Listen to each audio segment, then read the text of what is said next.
దేనికి? అమరావతి టైంలో మాకు చాలా సమస్యగా ఉంది, మీరు ఎక్కువ మంది ఉన్నారు అని మనకు తెలిసిన వాళ్ళతో 12 కాదు, నువ్వు రాంగ్ చెప్తాను, 15 కోట్లు ఆఫర్ ఇచ్చాను. ఆఫర్ ఇస్తే ఆ విషయం నేను అప్పట్లో మా అధ్యక్షునికి చెప్పడం, ఈ రకంగా ట్రై చేస్తాను సార్ అంటే, నువ్వు ఇంకా ఎవరెవరు టచ్ లో ఉన్నారో దాన్ని డ్రాగన్ చేయమని చెప్పాడు.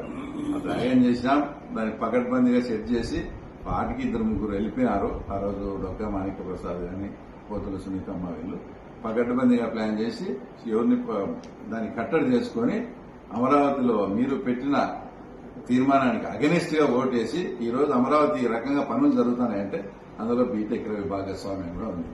అలాంటి క్యారెక్టర్ నాది.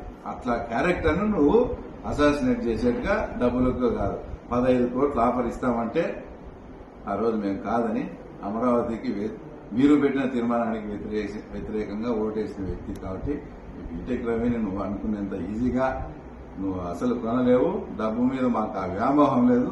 నా దగ్గర ఆ డబ్బు ఉంటే అసలు మీరు ఆ రాజకీయం కూడా చేయలేరని కూడా నేను పదే కూడా తర్వాత చెప్పడం జరిగింది.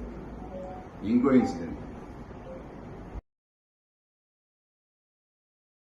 ప్రతి ఒక్కరూ తప్పనిసరిగా యూట్యూబ్లోకి వెళ్ళి కడప వార్తను లైక్ చేయండి, సబ్స్క్రైబ్ చేయండి. ఇట్లు మీ జి రమణయ్య, ఎడిటర్, కడప వార్త.